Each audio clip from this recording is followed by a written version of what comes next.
Okay?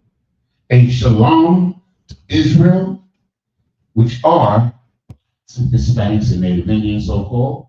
Yahweh Hashem, Yahweh Shai, to all the brothers. Yahweh Shamar, Alathan Hashem, Yahweh Shai, to all the sisters. We are the ISUPK, the Israelite School of Universal Practical Knowledge.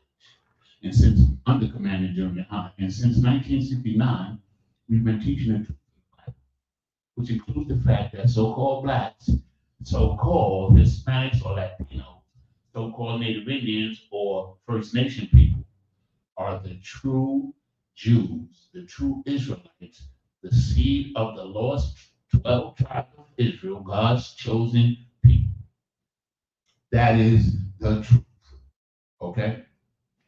And we've been teaching this since 1969. You understand what I'm saying? And nobody has been able to disprove or debunk that fact. Okay? So, IPK, under Commander Junior High, is the originator, the origin, the first, you understand, group with the truth on the earth. You understand, in modern day times, okay? We're the home of the truth. And if you're not in the ISUBK under Commander Junior High, you're simply not in the truth. You're in the kind of truth. Because Christ said it would be one body. One body has one head, and all of the members of that body work to sustain that particular body in truth. It doesn't break off, an arm doesn't break off and start another group. A knee doesn't jump out and start another group. A toe don't jump off and start another group. It's one group, the originator. You understand? Okay. Hey, shalom, everybody. To the brothers and the sisters, of course, again. Okay. Tonight is the Friday night Lashawan Qadash class. Okay? Which is the Hebrew language or the holy tongue. You see it up here. Lashawan Qadash, holy tongue, holy speaking, holy language, right? This is the Friday night Lashawan Qadash class, okay? Okay, so I'm going to be the teacher tonight. I'm also 500 Yanazar. I wasn't really prepared to teach the class, but my brother, also 1000 Abawan, he has some medical issues that he had to deal with, and he'll be down for a day or two. Okay? With that being said, I'm going to ask a question, and the question is, how come the Lashawan Qadash, how come it's called Hebrew?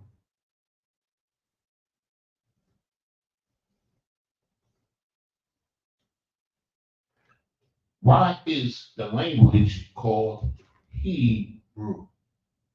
Okay, so now, what we're going to do tonight is we're going to go over to the history or the origin of the language itself and the people, of course, and why it's called Hebrew. And then we're going to do vocabulary words, okay? That's what we're going to do here tonight. And it's going to be very interesting. Trust me. Because in order to understand something, you got to understand the roots of it and where it comes from. You understand? Why is it called what it's called? Right? Okay, so now, with that being said, I want everybody in hearing distance. Okay, let's see who we got here. Okay, okay.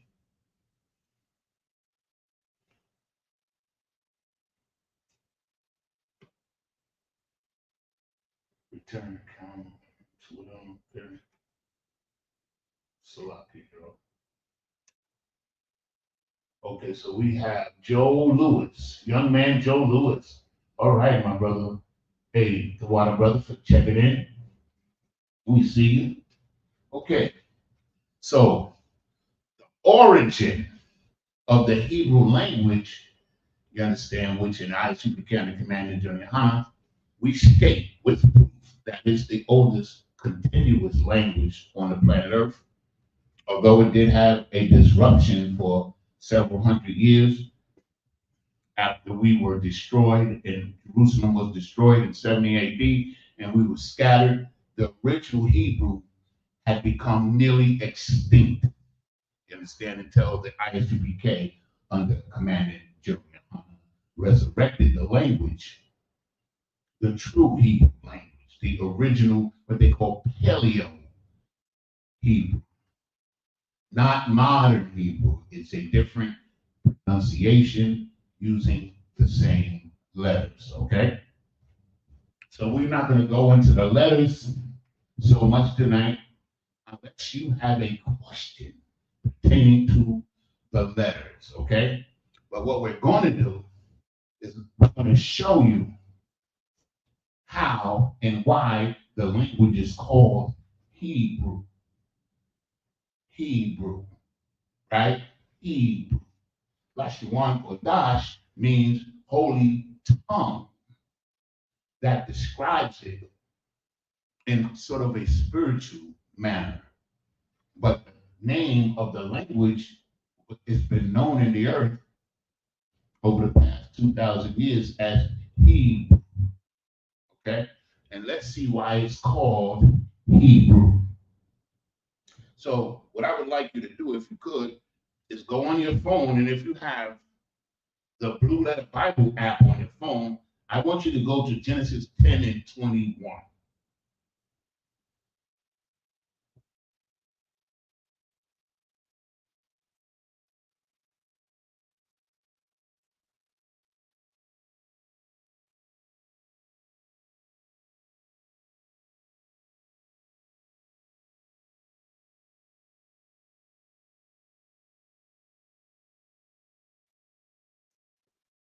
So just bear with me here. 10, 21. Go.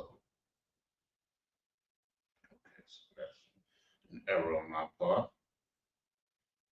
Let's try it again. Genesis 10, verse 21.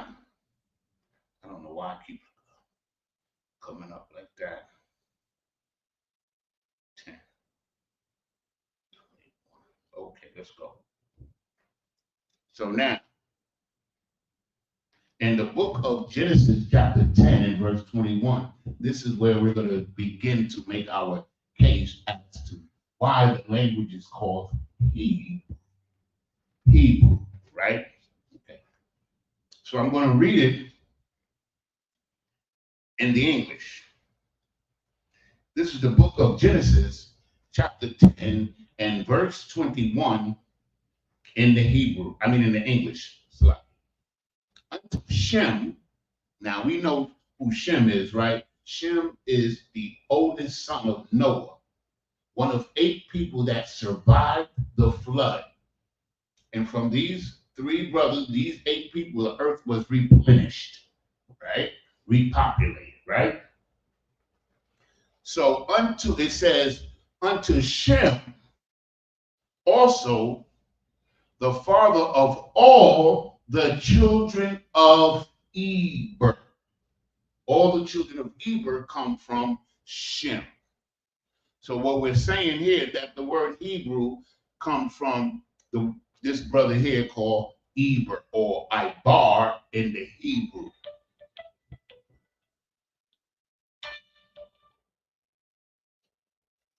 Shalom. Yahweh Shema Shabbat.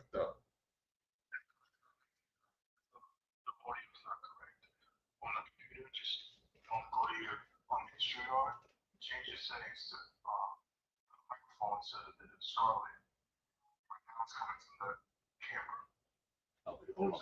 Let's see. Just go to settings. Okay, audio. Yeah. Okay. All right, I see the fourth microphone. I see the voice, the fourth speaker. Yeah, change. Let me see. Change from the fourth microphone. Change that to should say Scarlet or something. It says speaker, default speaker, Scarlett. Yeah, hit that. Okay, so that's yeah, but the microphone. Go change the speaker for change the speaker. Was it microphone? Change it to Scarlett. Okay, it says default speaker slash micro Scarlett. That's what it's on right now for the microphone. No. That it's two choices up there. I can't. Okay, it's right now. It's on default microphone, HD Pro webcam. That's what it said. Okay, so now you're gonna switch it to Scarlett. Okay, let me go to wire, sir. Okay, default speaker 12 Scarlett. That. How about now?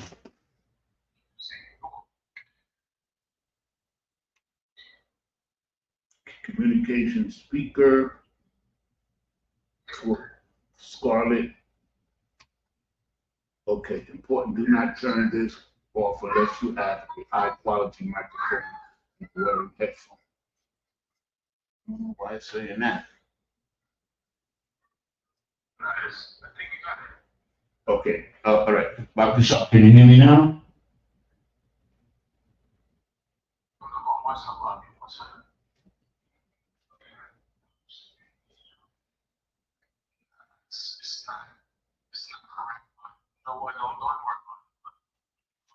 Hold on, let me see again. It says communication speaker 12 Scarlett, but it's still coming through on the microphone pro webcam, even though I hit echo cancellation, new reduce mic background. Okay. Speaker Scarlett USB. Speaker. Yeah, Scarlett is the right one. I don't know why it's not switched on. Yeah, I don't know what's okay. I think I would say plug the red code from the laptop, plug it back in, stop all the time, and that will work right. Okay, hold on, I'm trying that right now. Hey, Salaki, we having some technical difficulties. Hold on. I don't know how it got on that. I just plugged it back in. Okay, so let me try to do the default speaker 12.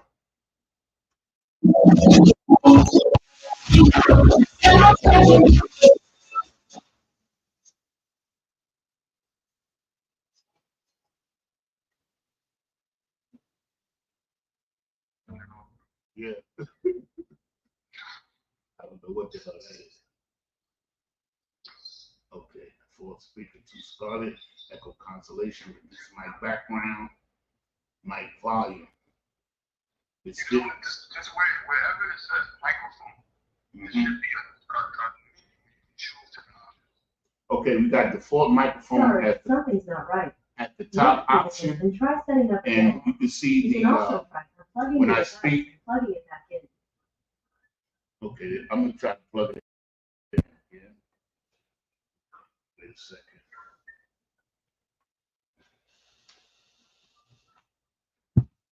Okay, so now. You just got it wherever it has a microphone. It has to be the Scarlett one selected. If it says HD mic cam or something like that. It said default. First it said default speaker 2 Scarlett 212 USB. Then it said default speaker 2 Scarlett. Then it has like whatever, some numbers, a series of 8 numbers. Then it has communication speakers Scarlett 212 USB. Yeah, looks like communication Scarlett. Oh, nope, that's not the one, because that's gonna make us go loud again with that music. Okay. Communication speaker 2. I don't get it, man. I never had this kind of problem before with it. I don't know why it didn't. No, so I don't even know you worry about it. Don't worry about it. They can hear you more on this. It's not the proper format, but they can hear you. So Echo cancellation, reduce background noise.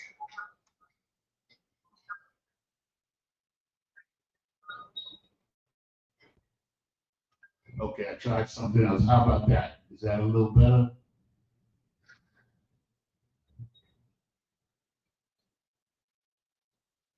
Audio. Yeah, so same. I don't work. All right. All right. So I, Another one.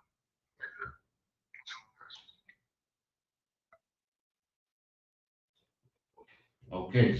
Hey, Salakia for that. We're having some technical difficulties with the audio. So please bear with us, okay? So where was okay.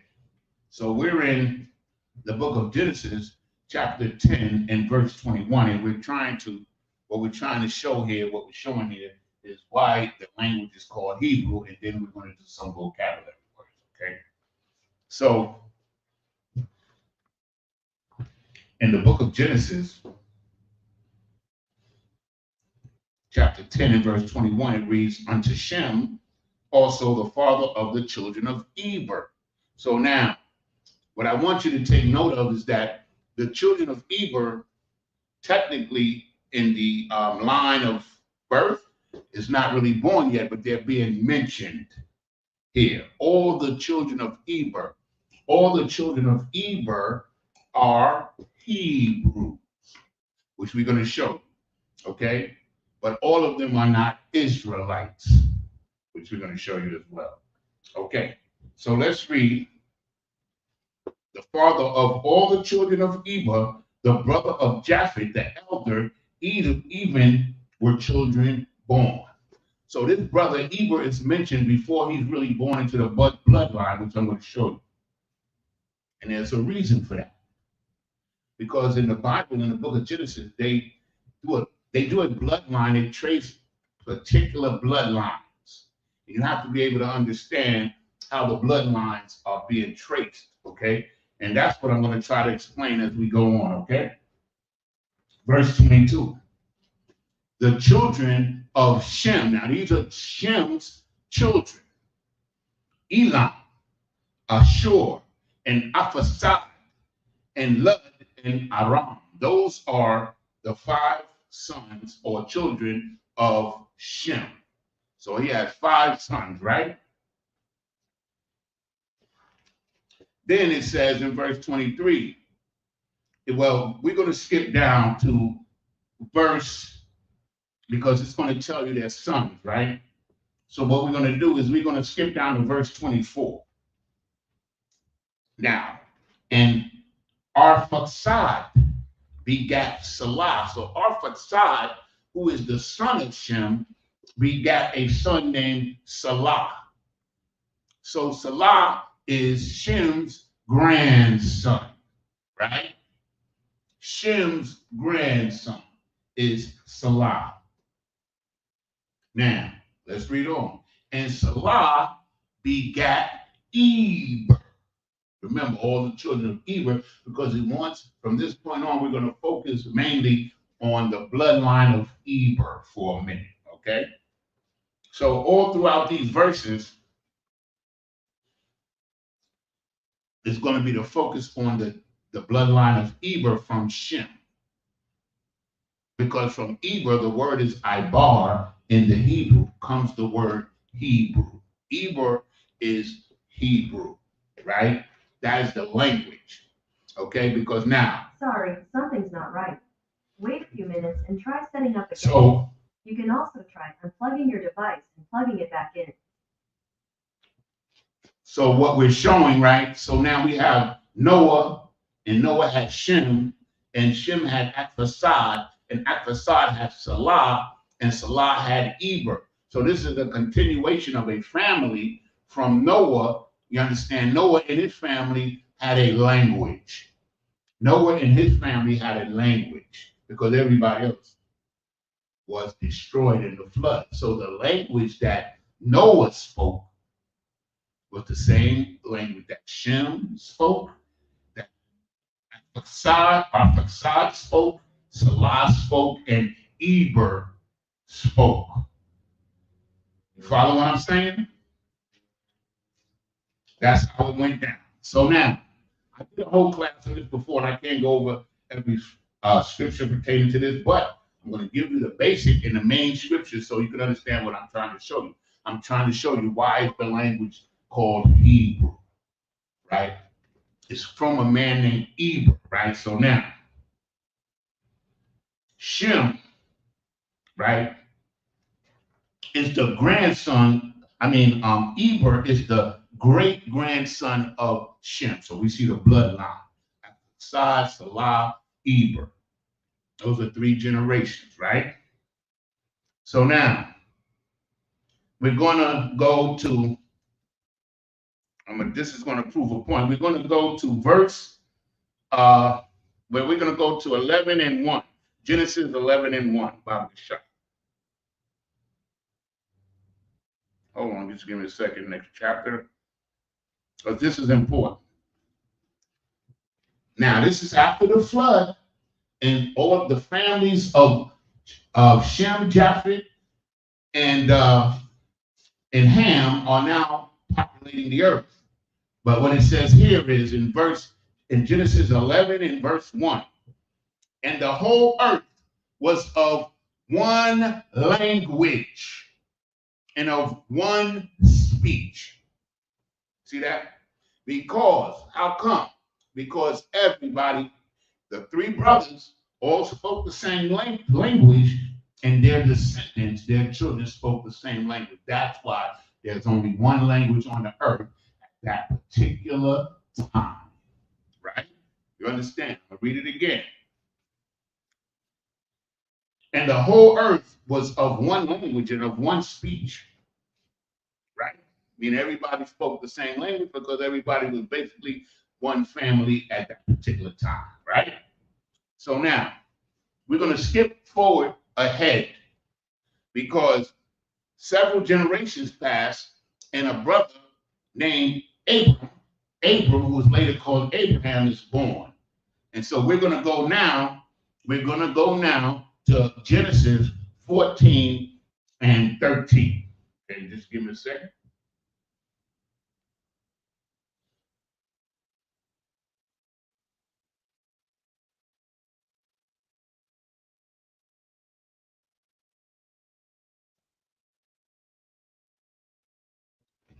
Now, Salakia, it went somewhere else. Okay, I'll try it again.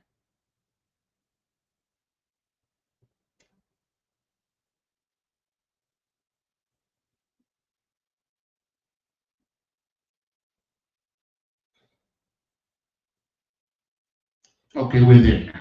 Genesis 14, chapter 14 and verse 13, and it reads, and there came one that had escaped and told Abram the Hebrew.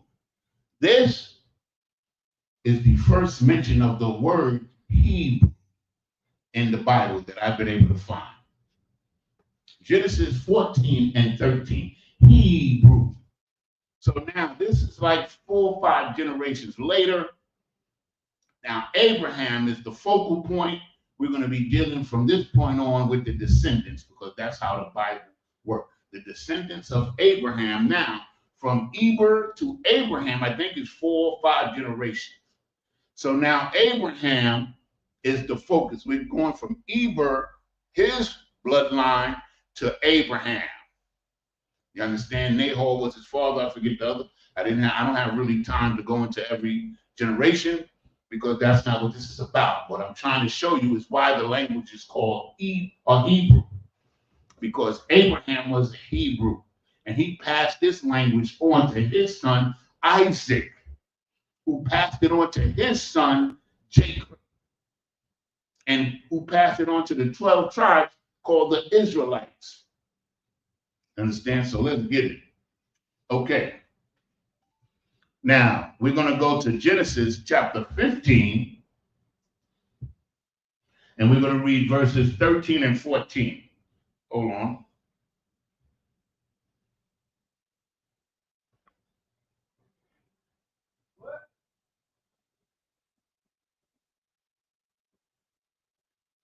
This is the book of Genesis, chapter 15 and verse 13. And he said, unto Abram, know of a surety that thy seed, his descendants, shall be a stranger in a land that is not theirs. Of course, this is talking about the Israelites in Egypt, and shall serve them, and they shall afflict them 400 years. Verse 14. And also that nation whom they shall serve will I judge, and afterwards shall they come out with great substance. So after we served that time in Egypt, the Egyptians was glad to give us their gold, their jewelry, whatever they could give us. They wanted us out. So they gave us, man, you should read it. They were giving us their jewelry off of their ears, off of their arms, off of their neck, everything. Just hey, take this, man. You're just going, you understand? Because the Most High had brought a great punishment on Egypt, and they was glad to see us go. Okay, so what I just demonstrated with the scripture is a bloodline from a man named Eber, who's the great grandson of Shem. That's why we're Shemitic people. To Eber, then down several generations to Abraham, Isaac, and Jacob. They all spoke the same language. Now the other nations are now separating, and their languages begin to deviate. You get Aramic from the brother Aram. You get Arabic from the Ishmaelites, which is an offshoot of Hebrew, because Abraham, the Hebrew, spoke Hebrew. His son Ishmael, who was cast out, who are today called Arabs, you understand, they have a language called Arabic, which is also a Semitic language, and it's similar in certain words to Hebrew.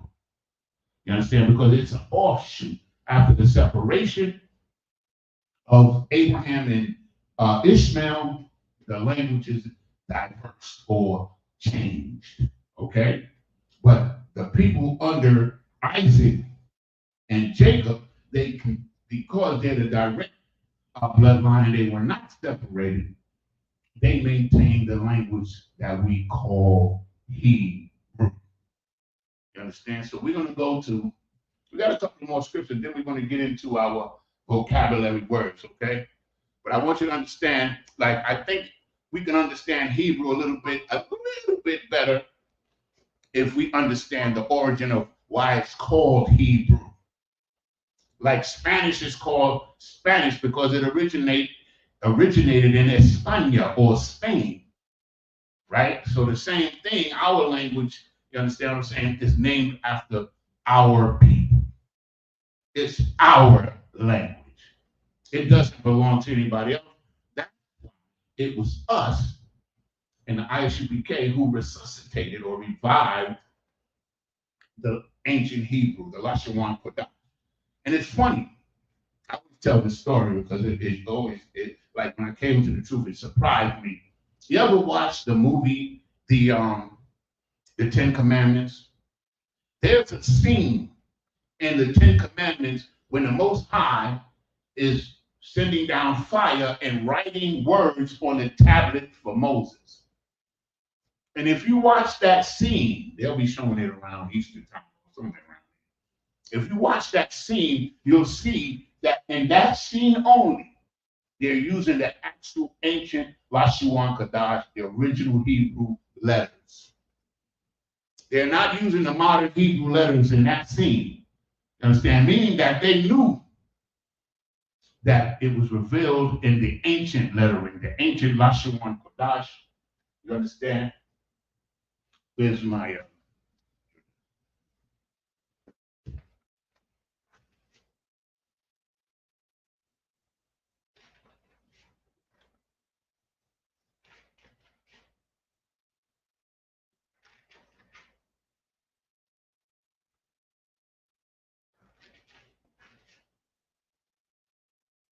Lashawan Qadash?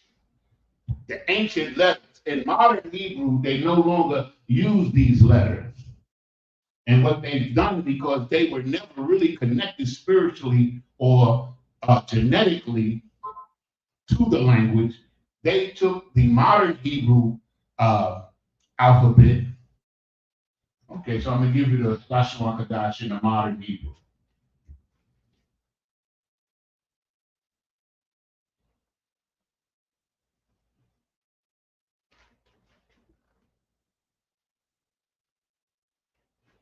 Lashawan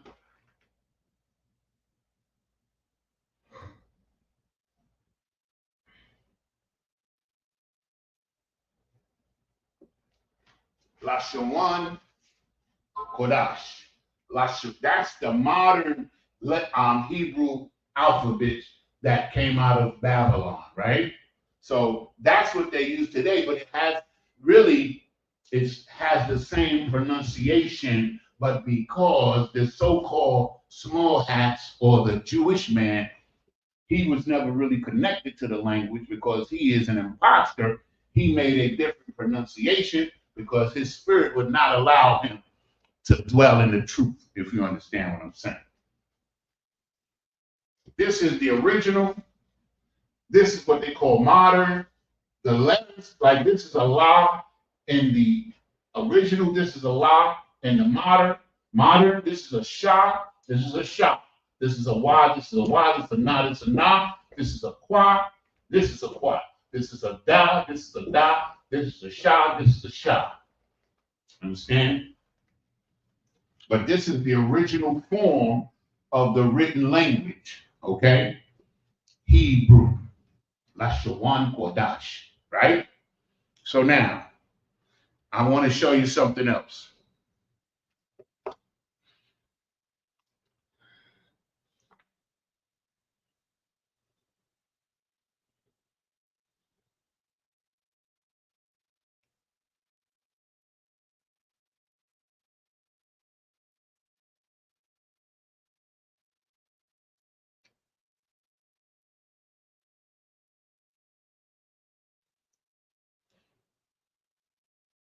This is the book of Genesis, chapter 21, and verse 3. And it reads, and Abraham called the name of his son that was born unto him, whom Sarah bare to him, Isaac. So now Sarah has a son from Abraham, for Abraham, named Isaac. So naturally, you understand, they speak Hebrew because Sarah was part of Abraham's tribe. You understand? And Abraham, as we know, was the Hebrew, meaning he spoke Hebrew. That was his language. So naturally, his son Isaac, who was not separated from him like Ishmael was, he spoke the same language. And they were encouraged to marry among their own people. Matter of fact, it was lawful to marry your own and unlawful to marry outside of your race. And you can easily find that in the book of Genesis. But we're not going to go into that tonight because that's not the topic. The topic is simply, why is the language called Hebrew? Now, Abraham is the brother that made a covenant with the Most High God, right? We just read it where he told Abraham that we're going to go into slavery. His descendants, his seed is going to go into slavery. And then in Egypt for 400 years, it didn't say Egypt, but they're going to go into slavery. And then they're going to come out of slavery with much substance. So that's us. We speak that same language. We were separate from the Hebrew from the Egyptian, because if you read about our traverse or our travels in Egypt, the Egyptians hated us. They thought that we were something like dirt. They didn't want to deal with us. They would even sit at the table and eat with Joseph. You understand? So we were separate from them. Joseph was wise. He told us to live in a place where the Egyptians did not live, even though we were in their kingdom. Okay, so we were separate from the Egyptians, and we maintained our language. That's what the topic is before we go into the, into the vocabulary. So I'm going to give you 3 more scriptures, and then we're going to start the vocabulary words. So now, let's go to Genesis 25, and we're going to read verses 22 through 25.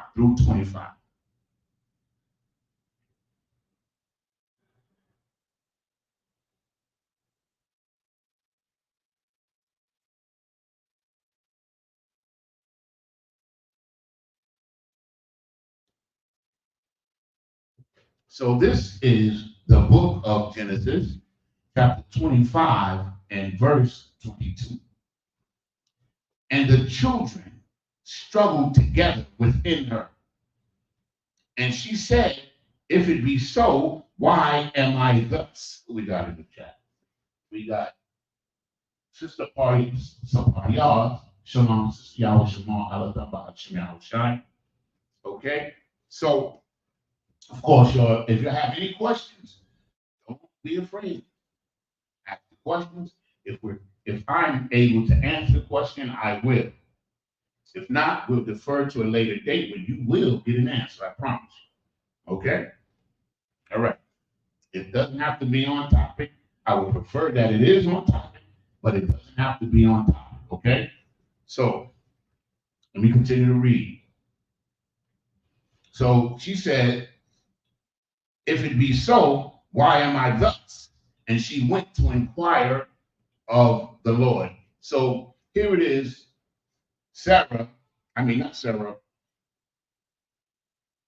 Rebecca is pregnant with twins.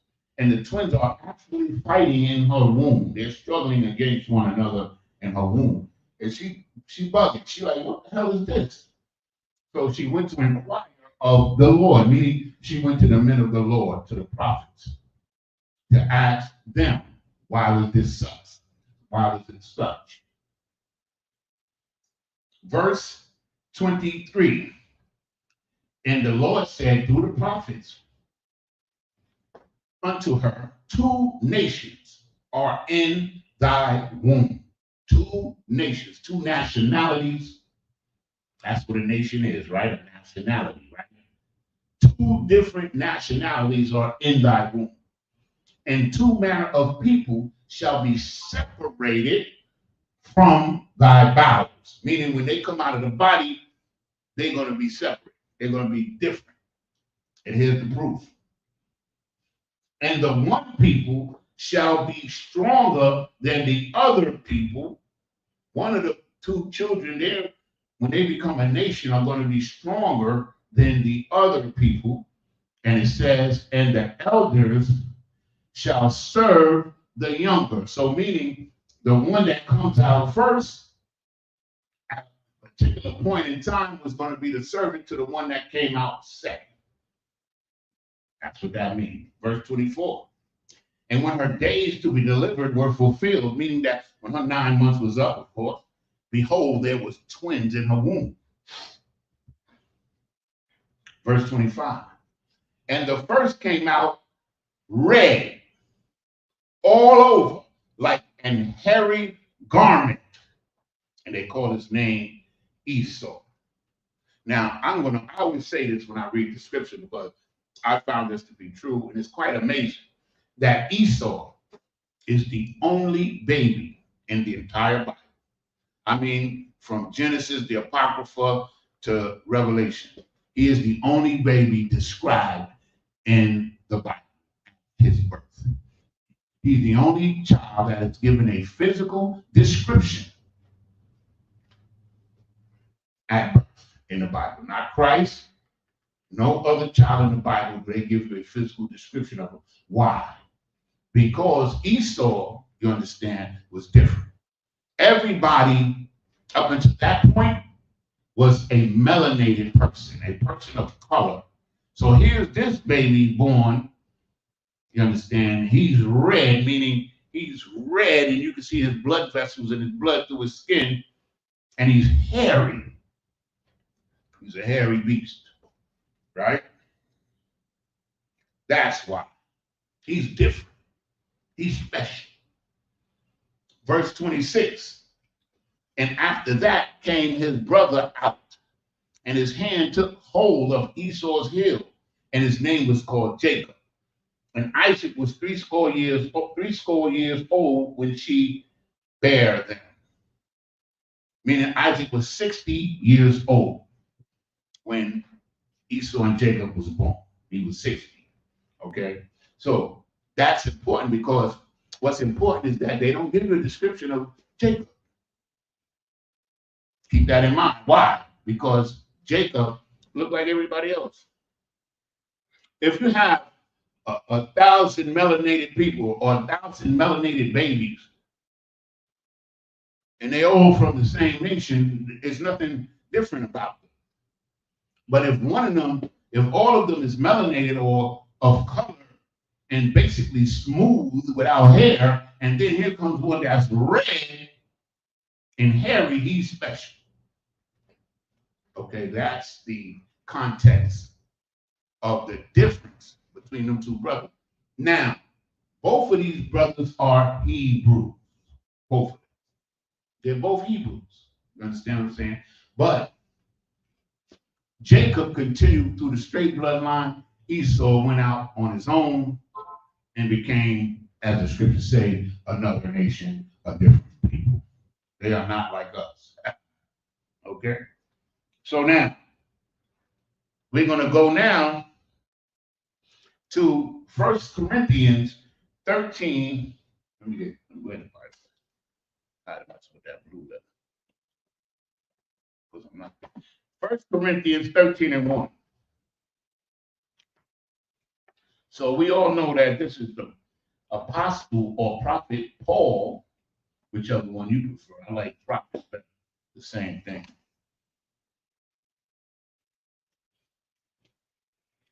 1 Corinthians 13 and 1. And it reads, though I speak with the tongues of men. The tongues of men are languages of men. Languages of men, right? And of angels. You understand? Now, this particular scripture is not about language, but it says something that's very significant when he says he could speak different language, then he speaks the language of angels. So now, with that being said, I want to call to your mind, I'm going to tell you that because the angels only communicated with Israelites or people from that bloodline, from Noah to Abraham, right? From Abraham to Isaac to Jacob. Because remember, the Most High only communicated with Israel. So if the angels came down to talk with Israel, and this is the oldest language, then the language that they spoke was none other than Lashawan Qadash. It makes sense. It makes sense. If Paul, who is a Hebrew, an Israelite from the tribe of Benjamin, he spoke Hebrew, the tongue of angels. You understand? So that's the word Hebrew being passed along from generation to generation up until the time of Christ. And about, according to my studies, and I've looked this up several times, approximately from 300 to 400 years after Christ, the original Hebrew language was almost extinct. And in 1969, the Isupk began to rebuild and restore, revive that language. You understand? As it is written. Where is it written? I'm going to show you. Let's go to Zephaniah chapter 3 and verse 9 in the Old Testament. Okay? And it reads, for then will I turn to the people a pure language, that they may call upon the name of the Lord to serve him with one consent. So at some time, he's going to return to us a pure language. That's what it's saying. If you read the Hebrew, it's like he's going to return to us a pure language, meaning before anybody corrupted it, before anybody plagiarized it, you understand, polluted it, misappropriated it, he's going to return to us a pure language, meaning the language that it was before. You understand? The pure language, that language of angels. That's what Paul calls it in 1 Corinthians 13. You understand where we're going with this? So what I presented to you today was the fact that the Hebrew language is part of our history, part of our culture. It's who we are. It's how we, you understand, express ourselves verbally.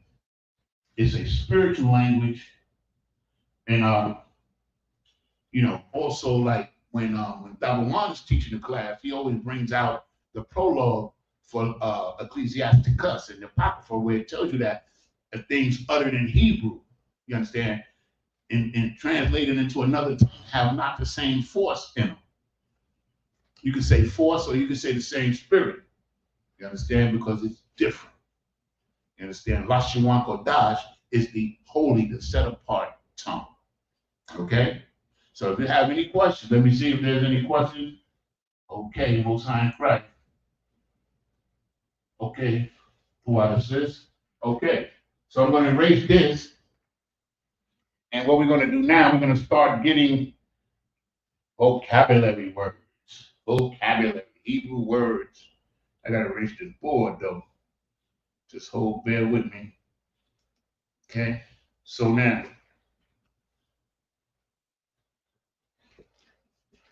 that's the origin of Hebrew. That's why it's called Hebrew. Okay, because it was passed on from a brother named Ibar or Eber, all the way down to Abraham, Isaac, Jacob, and the 12 tribes. And if you know anything about Israelites, we love to hold on to things that's ours before we were destroyed.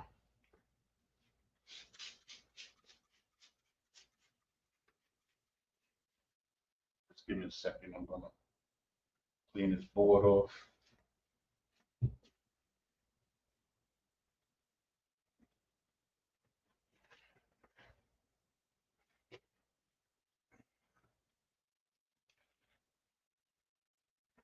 Yeah.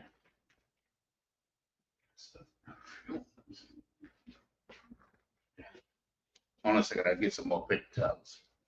So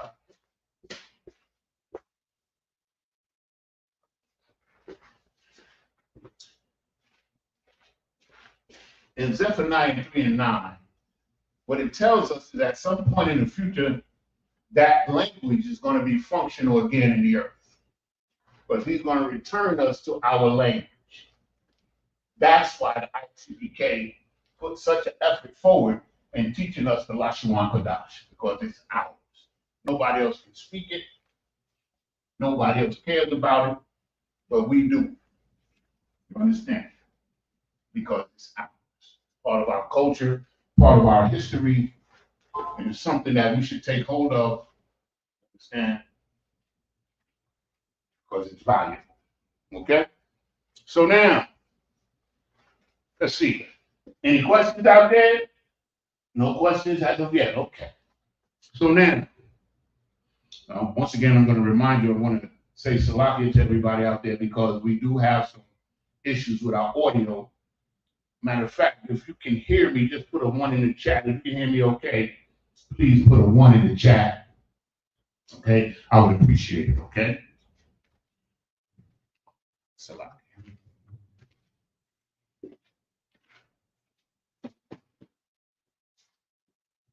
Okay.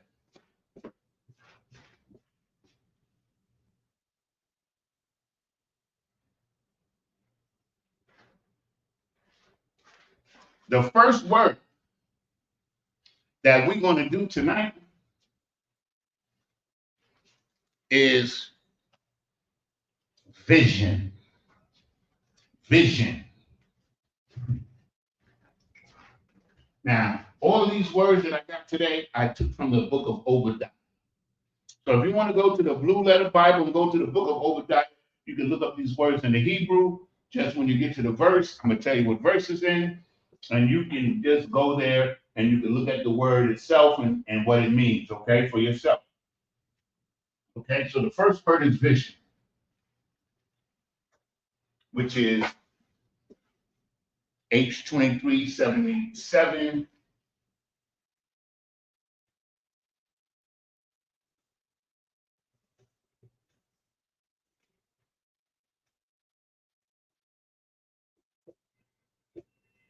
Vision. Everybody know what vision is. You can see, you understand, you can visualize, right?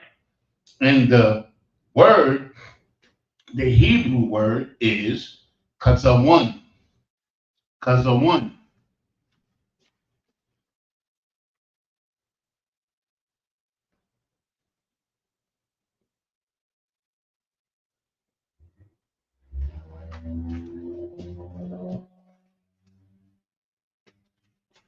Hold on a second.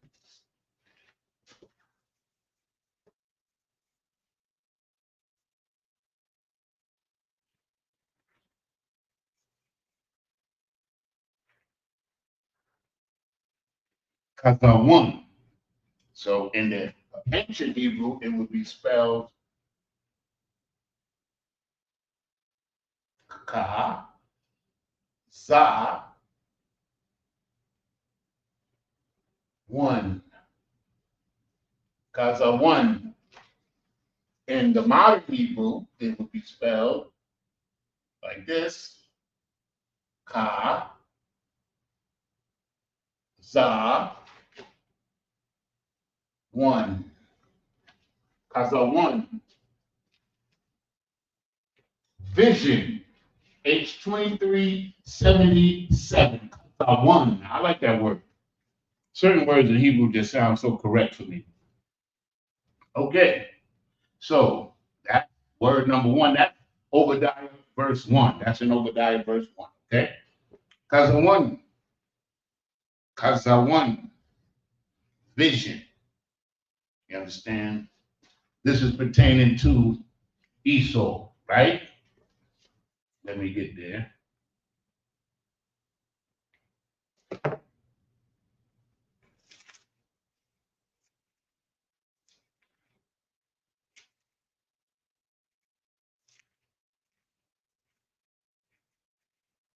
Obadiah, in verse 1, it says, the vision of Obadiah, what Obadiah saw, Ibadiah in the Hebrew. You understand? What he saw. So he saw a vision. The Most High showed him a vision pertaining to the devil, the Edomites. Okay? So that's the first word. The second word is H136. Now, what that H136 means in the concordance or in the blue letter, you go to H136 and you'll see that word and it'll break it down and give you the meaning, all that. The pronunciation is going to be according to the, some of these I really laughed at today for real. The pronunciation is going to be according to the small hats, okay? But we have our own original pronunciation and it's correct, okay? So the next word is H136, which is Lord, lowercase Lord.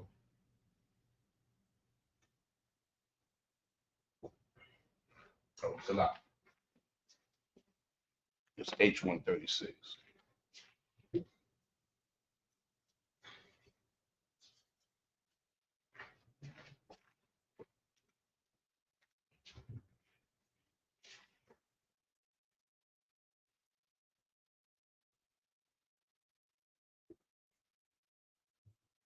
Lord, Lord. Okay.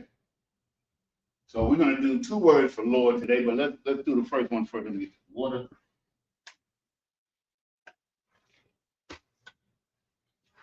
Lord. The word is Adunya. We get the word Adonai from this as well.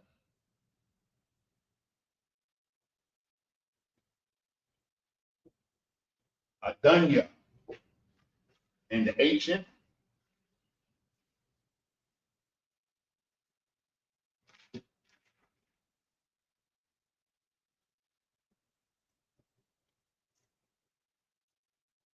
Adunya. Adunya. Adunya. Lord. In the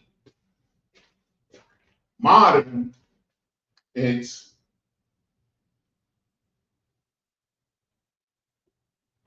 Adunya.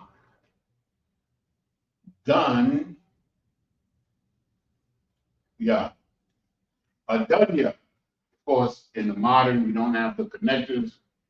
If anybody has any questions on the connectors, please, you understand, let me know, okay? Appreciate it.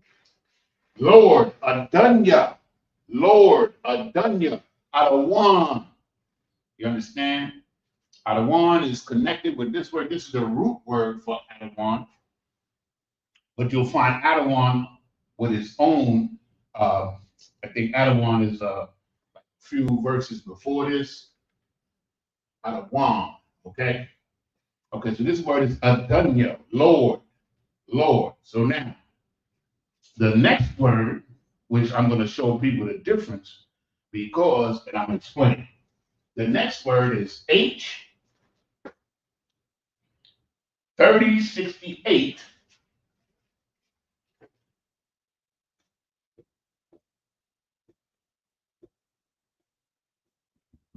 And that word is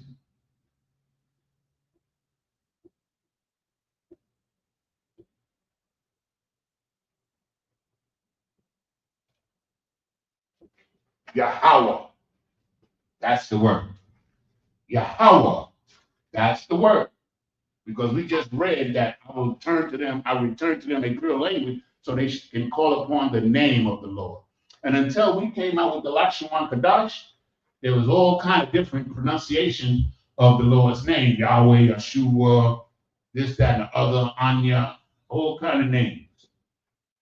The name, Lashem, or that's the funny one. The name, that's what they call it. Okay, so Yahweh, spelled in the ancient,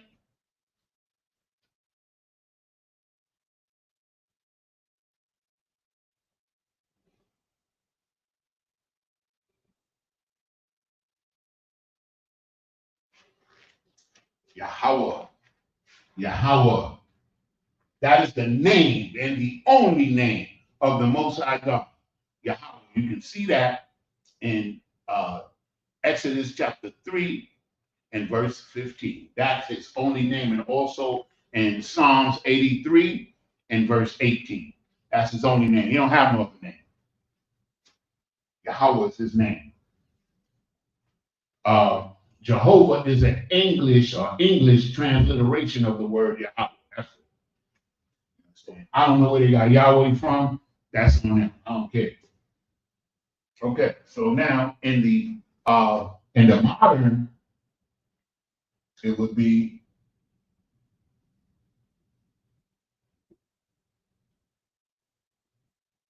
the same pronunciation, that's different lettering. This is the Yah, this is the Ha, this is the Ha, this is the Wa, this is the Wa, this is the Ha, this is the Ha. Yahweh. Yah, How, Wa. Yahweh. Yahweh is his name. You understand? We make that clear. Yahweh Bahashem, Yahweh Shai.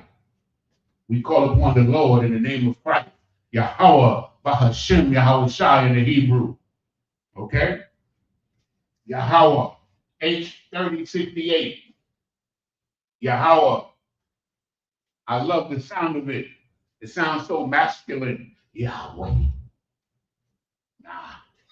Yahweh got power in it. Every time I say the name Yahweh, like when we're in the Sabbath, and I always put a little emphasis on the name Yahweh because that's the name of the Most High. You understand? I love that name. Okay? So now, we all love it.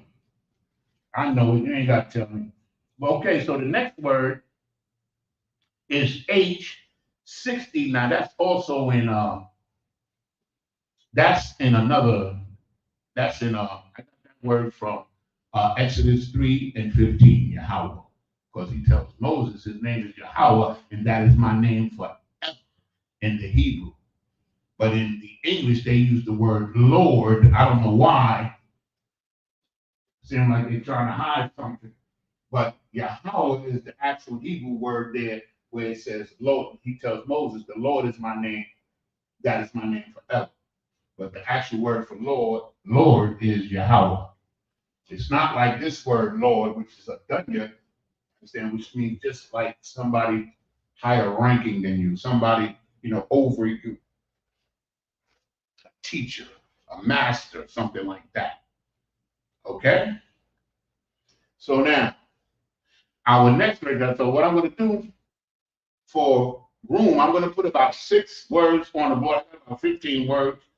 I'm going to put about 6 of them on the board at a time. I'm going to give you a chance to write them down if you wish. Then I'm going to erase them and put the next group of words. Okay, that's what we're going to do. Okay? So Yahweh, Bahashem Yahweh Shah, is the name of the Most High God.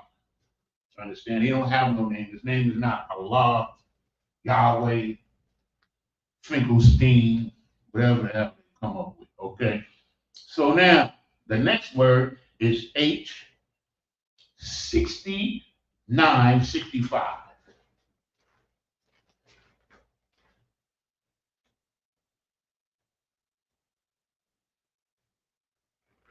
And that word is arise.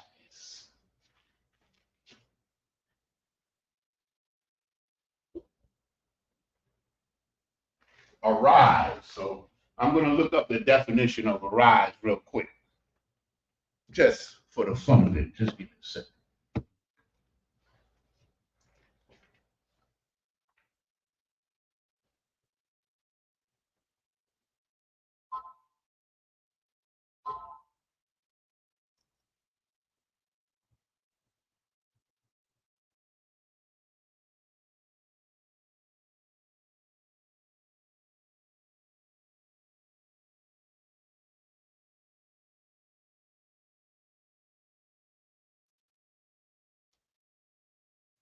Now listen to the definition of this word. To begin, to occur, or to exist.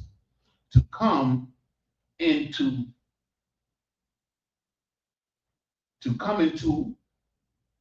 what's that? To come into being or to attention. Problem arises when people try to avoid responsibility, blah, blah, blah, to originate from a source. So arise means to originate. So we got that from verse 1. It says, arise ye and let us rise up against her in battle. So these other nations are going to rise up against the Edomites in battle. Arise. You understand? To get up or stand up, to rise up, to move upward. You understand? That's the word arise. And the Hebrew word is qawam.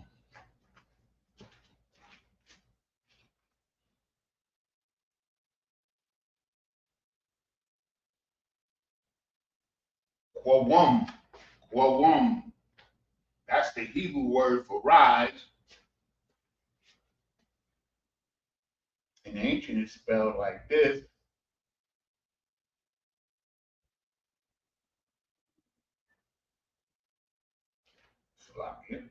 Qawam. In the modern, it's spelled like this, or the Assyrian, I should say, is spelled like this. Qua.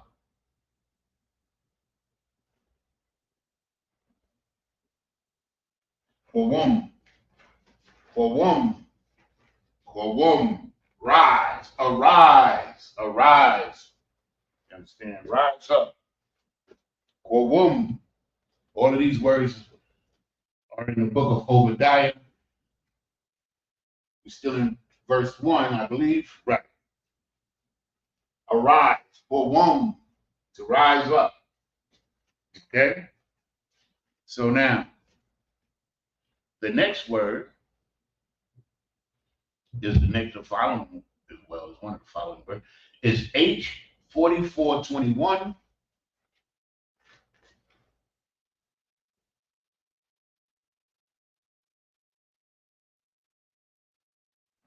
H4421, and the word is battle.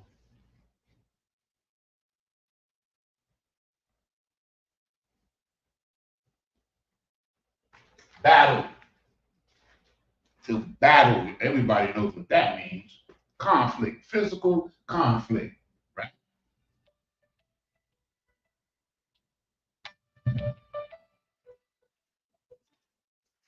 Hey, Shalom, everyone. How about you? Check with that.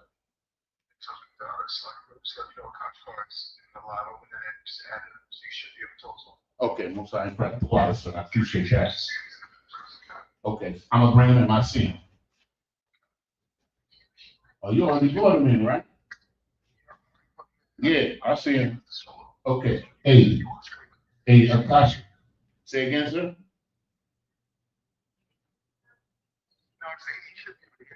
Okay, I'm gonna speak with him right now. Hey, shalom to brother Akash all the way from the Bahamas. Yahweh Shem Shah Barakatah. We appreciate you. I can hear you, brother, most high in Christ. We're having a little problem with our audio. Our audio is coming through the mic or through the computer instead of through the speaker. And I was unable to rectify that, even though I had thought one trying to help me, but I wasn't. Okay. But we good. Can you hear us? I hear you fine, sir. All right, most high in Christ. He said he hears us fine. Most high in Christ. So what we did today, brother, I'm gonna give you a quick recap. What we did was we gave the origin of why the language is called Hebrew. Okay, and I went through several scriptures about Eber and the bloodline from Eber, from Shem to Eber, from Eber, you understand, to Abraham. From Abraham to Isaac, Isaac to Jacob and the tribe. That's what we went over at the first part of the class, and now we're doing vocabulary words. So we have 4 on the vocabulary words on the board. We're about to put up the next one, which is battle, which in the blue letter or in the concordance, it's H4421, battle. That's where we at now. No, down, sir. I already wrote all those down. All right, most high in Christ. I didn't see you, bro. That was I want to call you. Most high in Christ. All right, so here we go. The next word is battle. The Hebrew word for battle is malak. Malak kama. Malak kama. When you read Exodus 15:3, when it says Yahweh is a man of war, the Lord is a man of war, you see that word there as well. Malak kama. That's battle or warfare. Malak kama. Okay?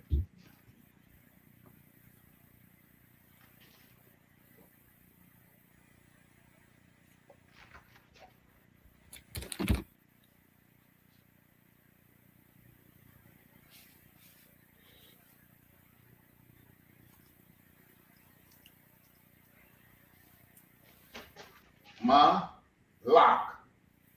kama. Malak kama. Battle. Battle. The Lord is a man of war. Malak kama means battle, war, warfare. That's what the word means. Malak kama. Right? So now, let me get it in the Syrian.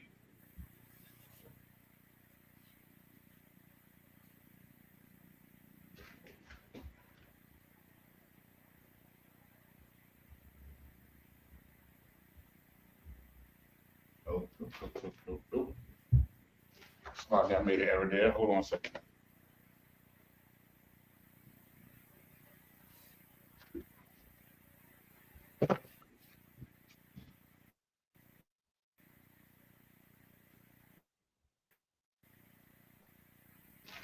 Malak kama.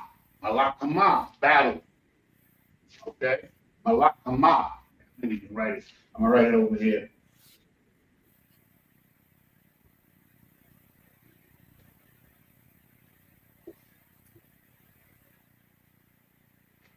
Malak kama. Malak kama. Warfare, battle. You understand? That's our next word, Okay? Malakama, most sign crack.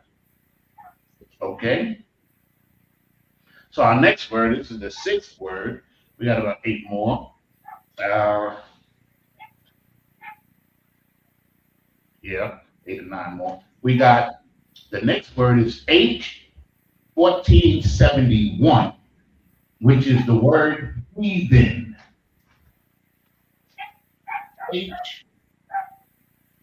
H1471, heathen. Now, most of us is going to be familiar with this word in the Hebrew. Okay, simply Goya. Goya. That's heathen. These are, in most cases, Goya is pertaining to, is also the word for Gentiles as well. But most of the time, the word heathen is pertaining to nations that are not Israelites. They are not. But there are some places in the Bible where the word is pertaining to how Israel is living as Goya, as a heathen. Okay?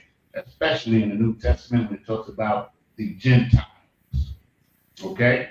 So the Gentiles is the same word for Goya. It just means nation. There's not a nation called Gentiles. Gentiles just simply means, in most cases, nations that are not Israelites. In some cases, we need to say most. Okay? Goya.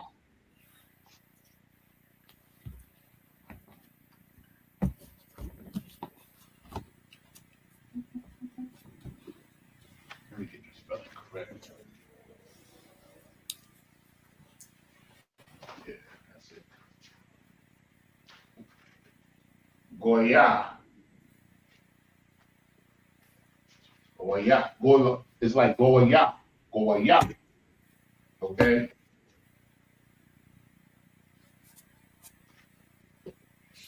So, I do that sometimes. I mix the ancient with Slavic, just the ancient with Syrian. Goya. Goya. Understand? Heathen.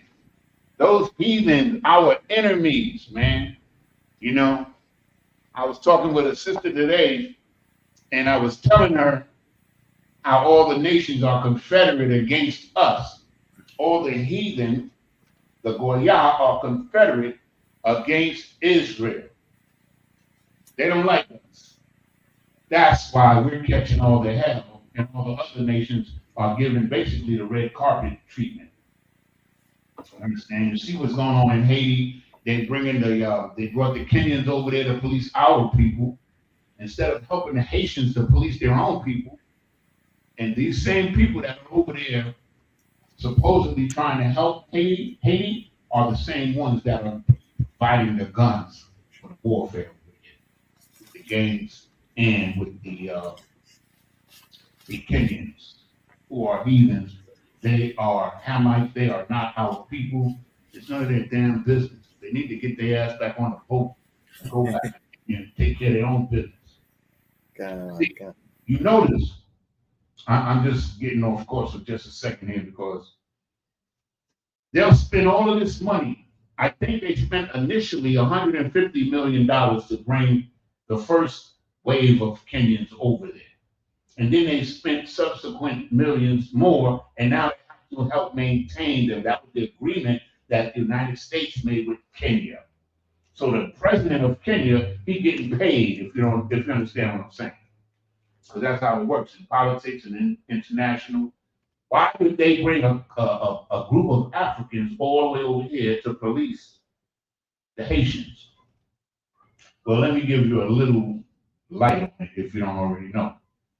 It's because they want, first of all, they want you to think that they're over there to help and that they're your people coming to your rescue, and they are not. You understand what I'm saying? They're being paid, they're mercenaries. And who they're serving the United States interests over there because they discovered in the mountains of Haiti vast sources vast resources in those mountains in Haiti. They did. You can look it up. And now they want to keep Haiti in turmoil so that they can steal the resources. You understand? Who was it that said, uh, I think it was General Hyman, he said, what the oppressor does, Salakia, is that he comes, you got your own house, he comes and burns down your house. Then he offers you an apartment where you pay rent to him. That's the oppressor, that's his spirit. He burns down your house, and then he says, hey, come on, live in here full price. Yeah, you did. That's what he's done to us, man. I mean, that's exactly what he's done to us. He's taken everything from us. And now we're paying homage to him. We're paying taxes to him. You understand? We have to get everything, food, clothing, and shelter from him. We're in captivity. You understand? And they don't understand, or they don't want to understand that those people in Haiti are the Levites. Those are God's chosen people. That's what I want to say on that matter. And we, the Israelites full of universal practical knowledge, we love those brothers. And anything that we can do to help, we will. Understand? Correct? So with that being said, I'm going to give you a couple of minutes to write down all of these words. And then we're going to get some more words. Okay? We're going to get some more. Hold on just a second. About the shot.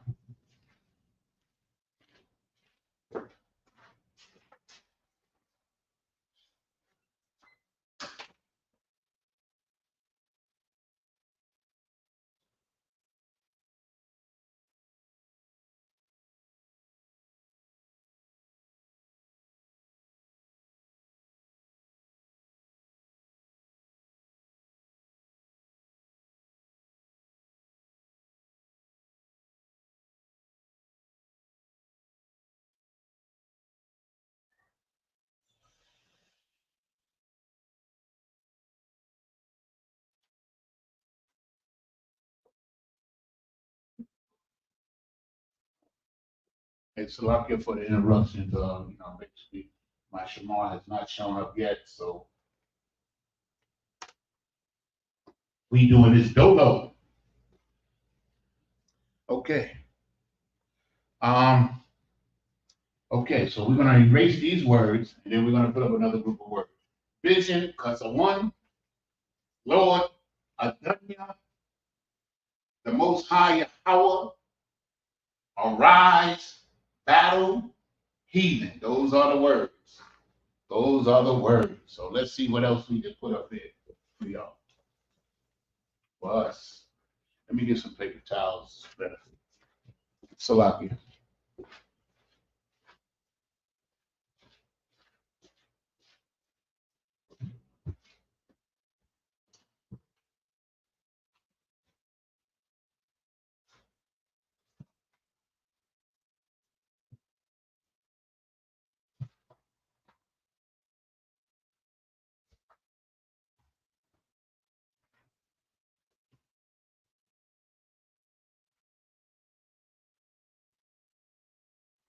Please forgive me, Salakia, for the interruptions.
Okay.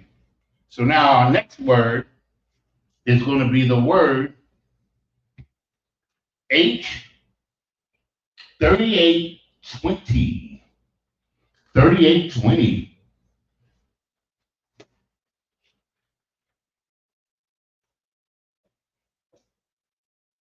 Oh, I got to dry that off a little bit better.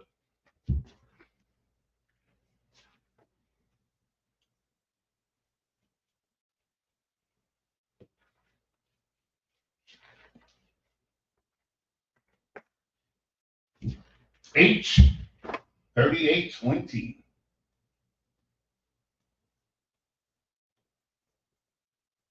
H3820, and the word is heart. Heart.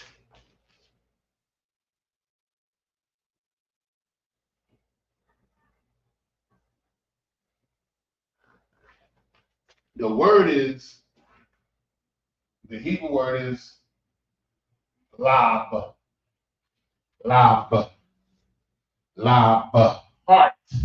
Which, if you go to the concordance or to blue letter, you'll see that what it really means, it's not really talking about, in most cases, it's not really talking about the organ in your chest. It's talking about your mind. You understand? Because everything happens in your mind. Your emotions, your words, the actions that you take, everything that you do happens in your mind first. Okay? So the mind.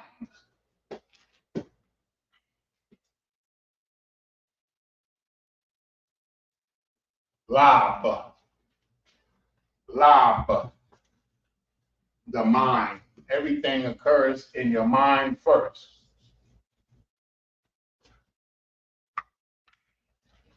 Lab.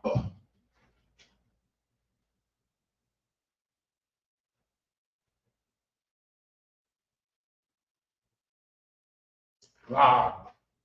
Lab. The heart. Understand? The heart is your mind, the most important tool in your body for function. Okay? Lab. Okay, let's get another one. The next word that we have, lab, the heart, that we found that in Obadiah verse 3, of course. And now we're going to have another word that I'm going to expound on a little bit.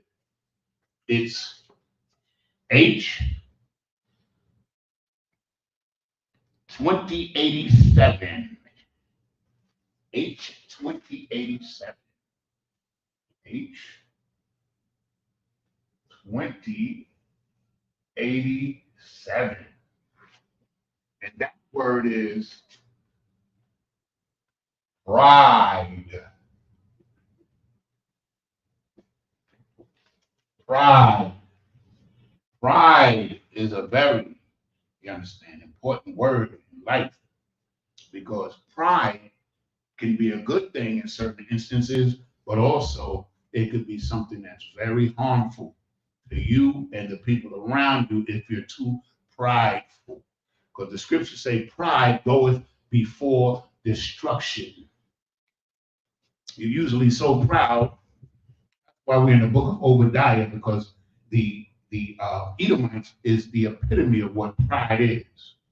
They're so proud that they don't think anybody's going to bring them down to the earth, and that they're the rightful rulers of the earth, even though they're the most wicked on the earth. How about that? You understand? They think that they can do whatever they want, and because they have the might to do it, they are right to do it. That's what all of these school shootings is all about. These children are brought up in these households where they have no sense of self. They're usually loners. You understand? They're usually isolated by their parents. You understand what I'm saying? So they see might, or to have power over another person, the best way to relate to that person and to be better than that person is to destroy that person. That's the type of psychology that leads to these school murders. You understand? These young people don't even know which way is up, but they know how to shoot a AR-15 very well. You understand? And you don't think that this is an accident. This is something that has been taught to these children. This mindset has been placed in them, in their psyche, and they act on it. Like most children will. Whatever psyche you place in your child, that's what they do. Okay? Because that's the mind. Okay? Pride. The word for pride is Zalawan.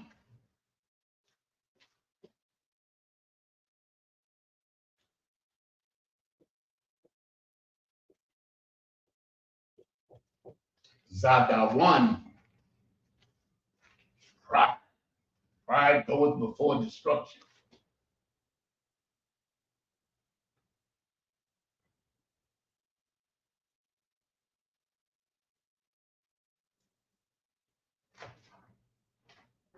Zadawan. Zadawan. Pride. Be careful of that word. Za. Da. Zadawan. Zadawan. The oppressor is a prideful creature. You understand? And his pride, testing, one. Salaki, we lost audio. Salaki, sir, I can still hear you.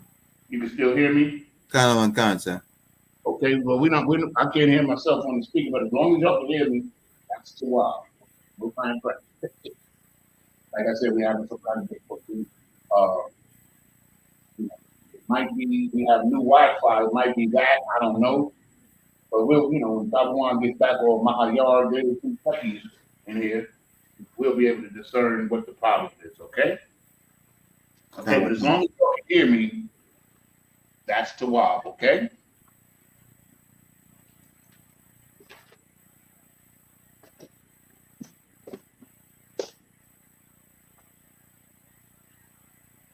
Testing, 1, 2, 2.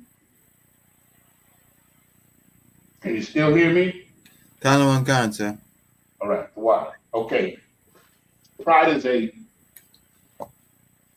it'll be good or bad. It depends on the individual and how proud you are and what you're proud of. Okay. Zadawan is proud. Pride. The next word is H4791.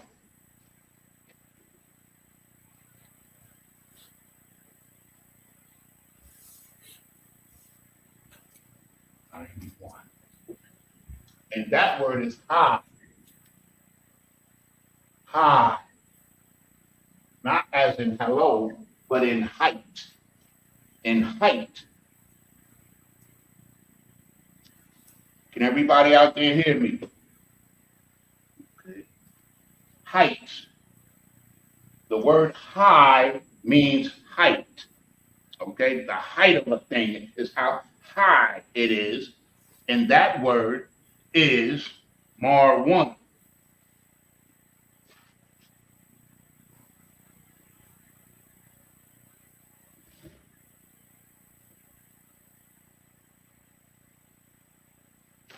Marwan.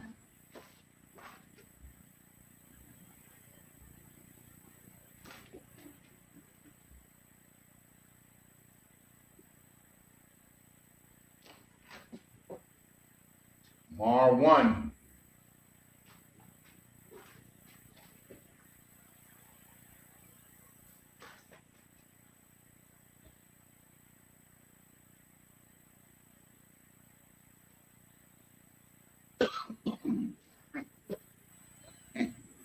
I'm using that still.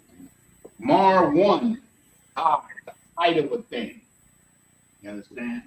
Whose habitation, the Edomites, who love to live up high, whose habitation is high. Okay? Whose habitation is high. Okay. Let's get another one. So now the next word is H7931.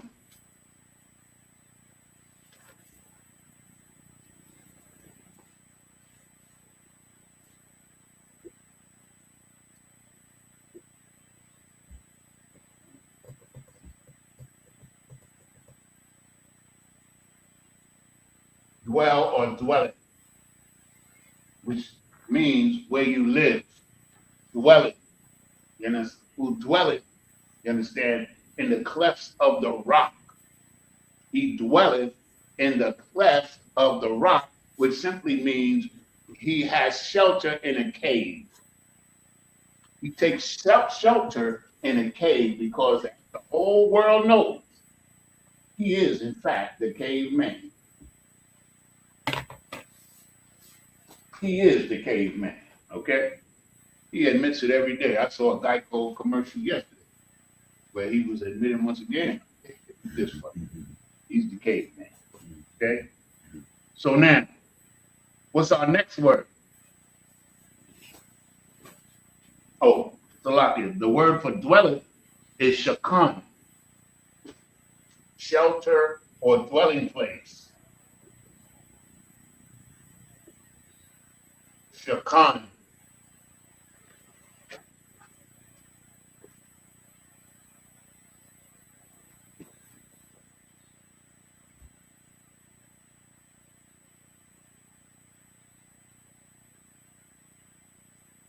Shakan.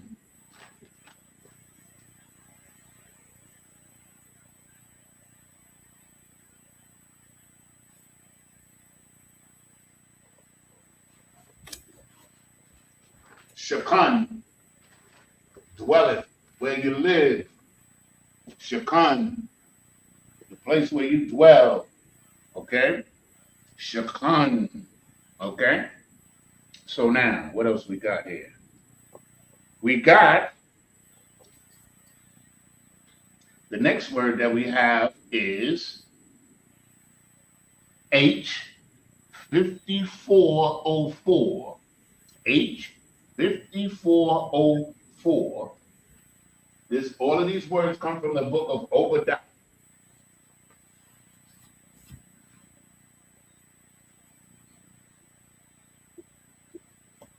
And that word is eagle.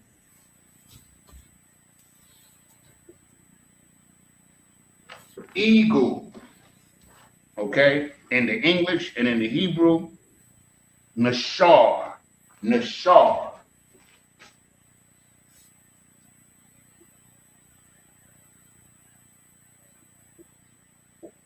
Nashar. Though he exalts himself as the eagle. He exalts himself as an eagle because what does an eagle do? An eagle flies up high or perches himself up high to look down on his prey. And then he swoops down unmercifully and destroys his prey. And the Edomites, of whom which the book of Obadiah is all about, they've used this symbol in Rome. You ever see the movie called The Eagle? They use it in Rome, they use it in America, they use it in Germany because they understand the nature. I believe the Greeks used it as well, I'm not sure. But they understand the nature of the eagle because he flies high above everybody else and he looks down on everybody and he preys upon whatever he wants. That's why they use the eagle. They understand it fits them perfectly. America chose the eagle, the bald eagle, because it was very symbolic. The bald eagle, the head or the thinking part of the eagle is white. And then the rest of the body that does all the work is brown. You get it? That's the bald eagle. There was, back in the early 1900s, there was a fight over which animal was going to be the national symbol. And I think it was Teddy Roosevelt who they named the teddy bear after. He wanted America's symbol to be a bear. He wanted it to be a bear. They said, they told him no. He was the president. They told him, no, we're going to choose the eagle. And when a person or a nation chooses a symbol that represents itself, that means that they have the similar characteristics or they want to be represented by those characteristics, okay? So that's why they chose the bald eagle. You understand? This was at the height of the resurgence of the Ku Klux Klan. You understand? And they chose the bald eagle for that very reason that I gave. Because the thinking part, the head is white, and the work is done by the brown people. And That's a fact. Okay. So now, eagle, Nashar. No. Sure. No. Sure. Nashar. Nashar.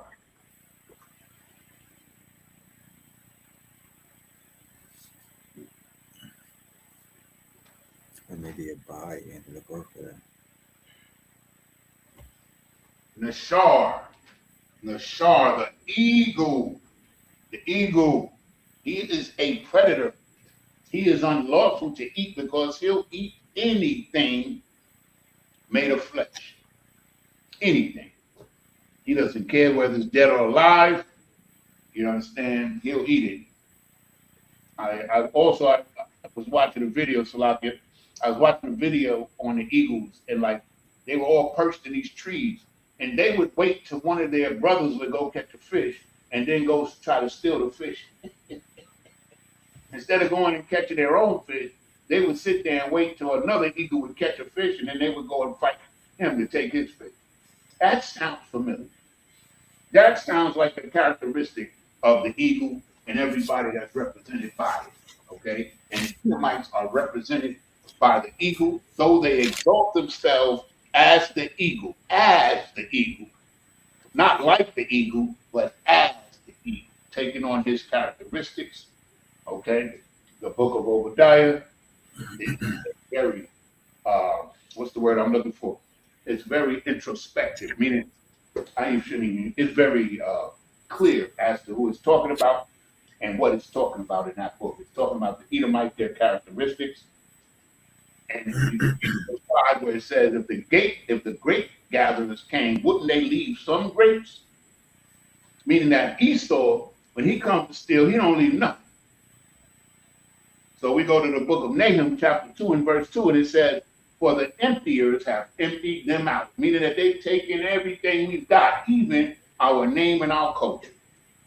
They've taken every inch of the land from the native Indians in Central, South, and North America, and the Caribbean. Every inch of it they took.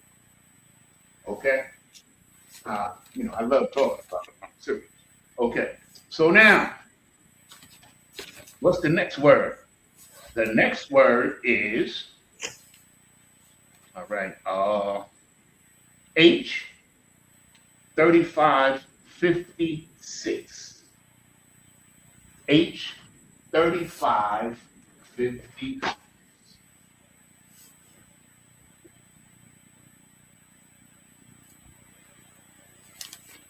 Right?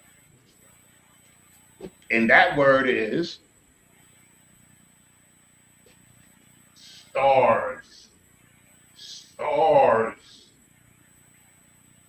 Though you exalt yourself as the eagle and make your nest amongst the stars, thence I will bring thee down to the ground, thus saith the Lord. I'm paraphrasing, but thence means from there, from that point. So when they get to a certain point, that's when the Most High is going to send Christ, and they're coming down hard. They're coming down hard and fast. Understand? Though they exalt themselves as the eagle and make their nest among the stars, from thence will I bring thee down to the ground, thus saith the Lord. Okay? Stars. And the word for stars is kawakab.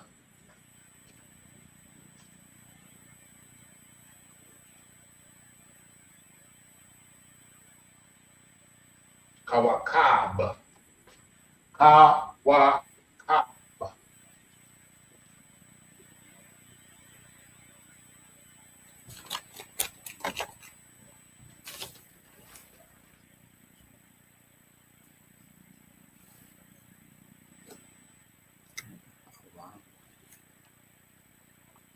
Kawakab. The stars. Stars up with an X. Kawakab. Kawakab. Kawakab is stars. Wow. Oh wow. Kawakab. Kawakab. Stars. Stars. Stars, meaning the stars in the sky, stars in society, celebrities are stars. You understand? Football players are stars because they shine. Stars.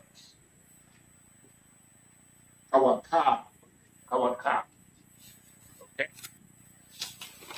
All right.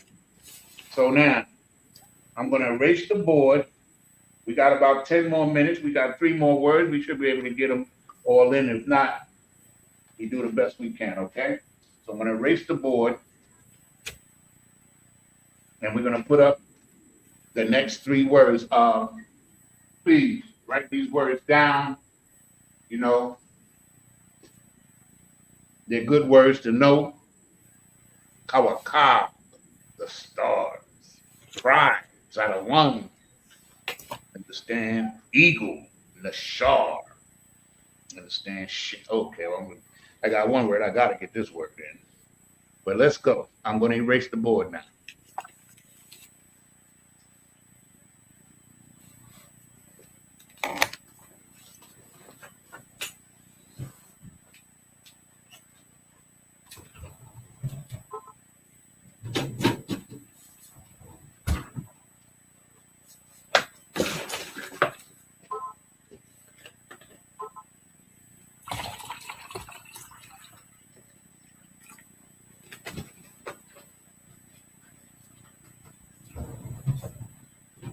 These open tiles.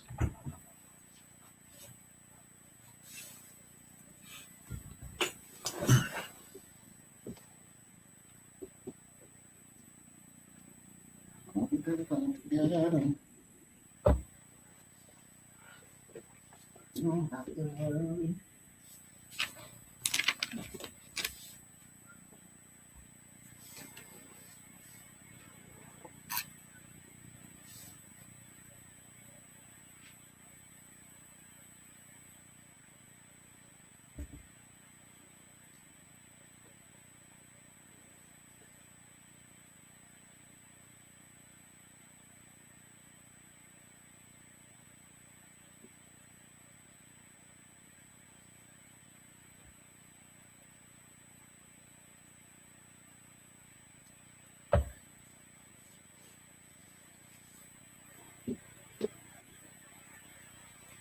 Okay, Baba Shah, Salakia, Lays. The next word is H1590.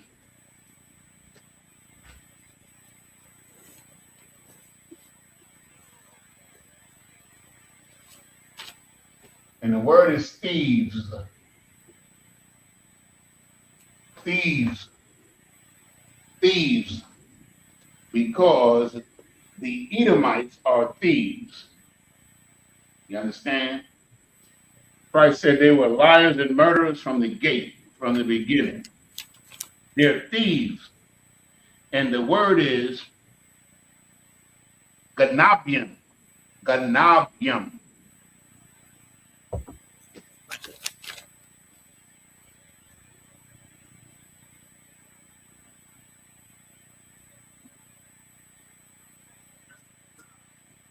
Multiple. Ganabium.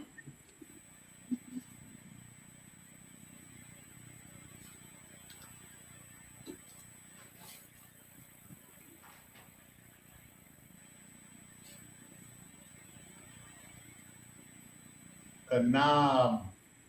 Salat.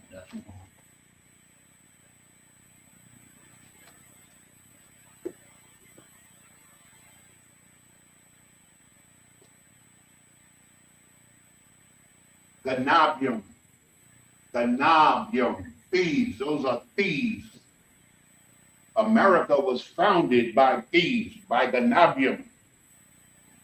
America is ruled by Ganabium. Okay? Ganapium.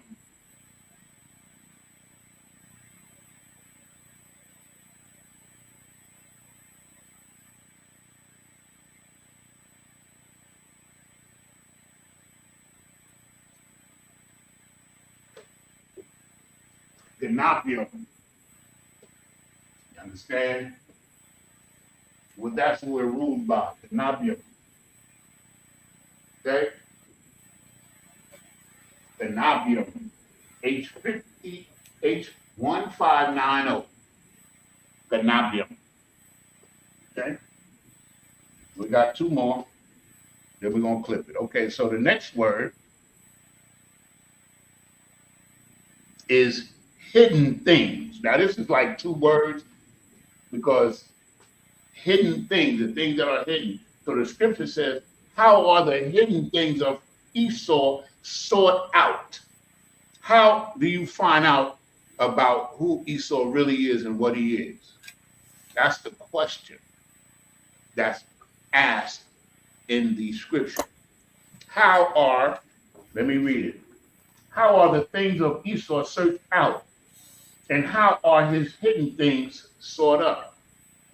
Well, how you find out is you listen to the Isupk under Commander Junior Hunter. That's how you find out about Esau, because we know all about him because the scriptures has provided us with all the information, okay, about him, okay? So that word, Ganayam, is did I pronounce it wrong? It's Ganayam. All right, so the next word, of course, is H4710.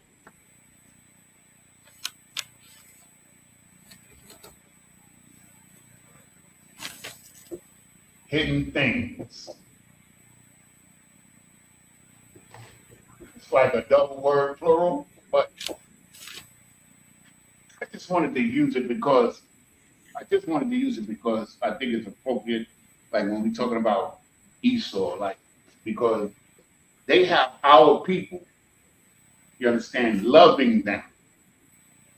Like in this kingdom, in this society, one of the prerequisites for you being successful or being viewed falsely as part of the kingdom is that you love the oppressor.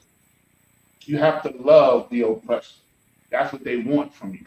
They want you to love them even though they treat you like cockadoodle. You understand? But they still want your love. So, you understand?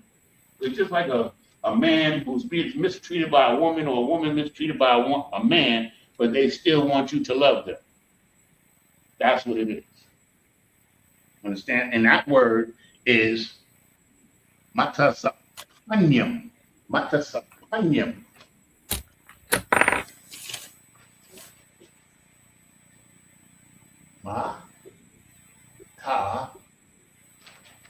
And make sure I'm getting it right. Tasa.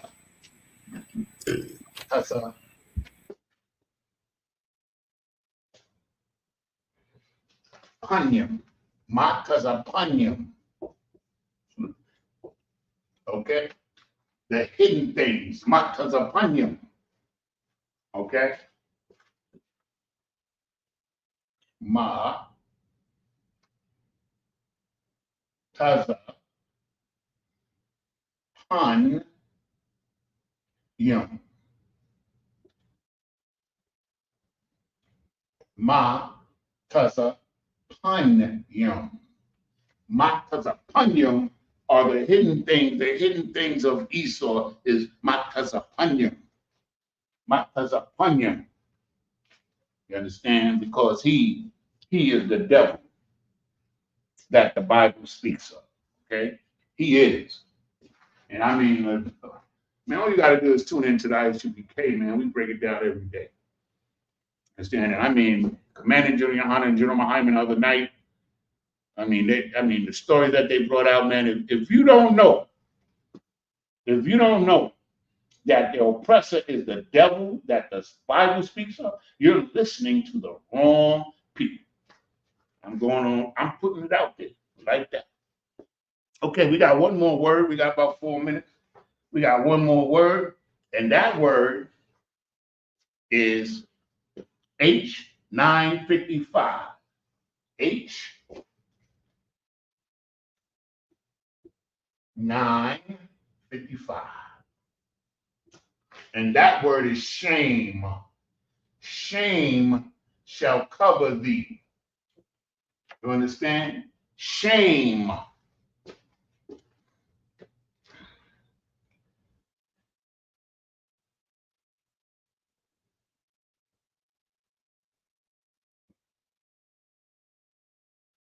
Shame shall cover thee, O Esau. You understand? When he is pronounced guilty and his judgment come, he's going to be ashamed of what he's done in the earth. Okay? What he's done in the earth and what he's done in particular to God's chosen people, the Israelites, blacks, Hispanics, and Native Indians. And the word for shame is bawasha.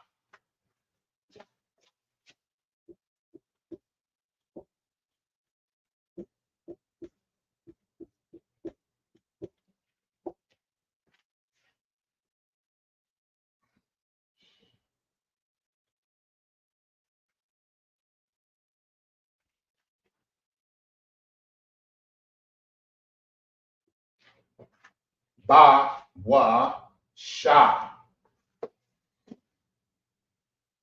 Ba-wa-sha.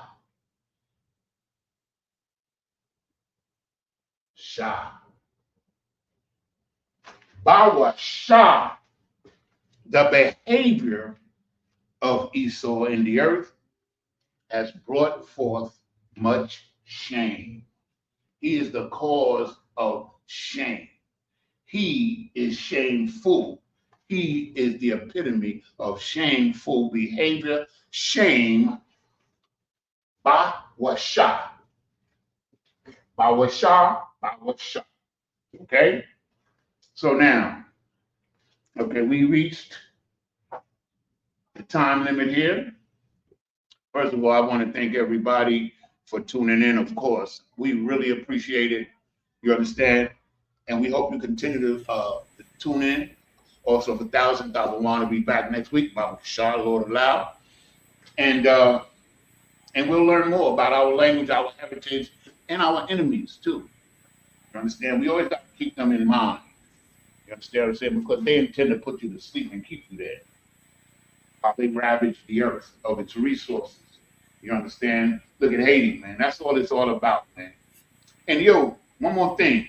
When they brought out that town in Ohio, what is it? What was the town?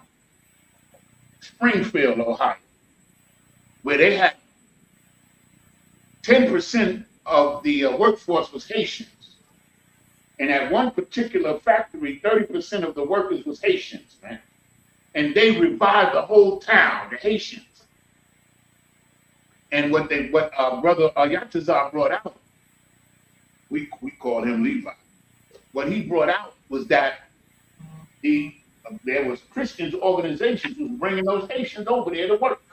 Because, as the man said in the video, they don't have no drug issues and they are diligent workers. The best workers he's had. He said they don't have drug issues, they come to work on time, and they're the best workers that he got. He said, and I quote, I wish I had 30 more of them working in his factory. You understand? So they destroy you, and then they burn down your house, and then give you a rental. That's what's going on here, okay? All right. Once again, we are the Isupk, started out of 1 West, 125th Street, Harlem, New York, under Commander Juliana. And we teach the truth of the Bible that so-called blacks, so-called Hispanics, and so-called Native Indians are the true Israelites, the true Jews of the Bible. Understand? 1 West till they bury me, man. 1 West till they bury me. And with that, we're going to give, well, there's nobody here, but we're going to give a courtesy salute to the brothers. You understand, brothers? Yahweh Shem HaShabbat Thumb. We're going to give a courtesy salute to the sisters. Yahweh Shema Alathon Baka Shimon Howard Shai. And with that, say shalom. Yahweh Shem Yahushai. Rakatah. Most High Christ. So all the fair class, sir. All right. I am the boss. My pleasure. Shalom. Shalom.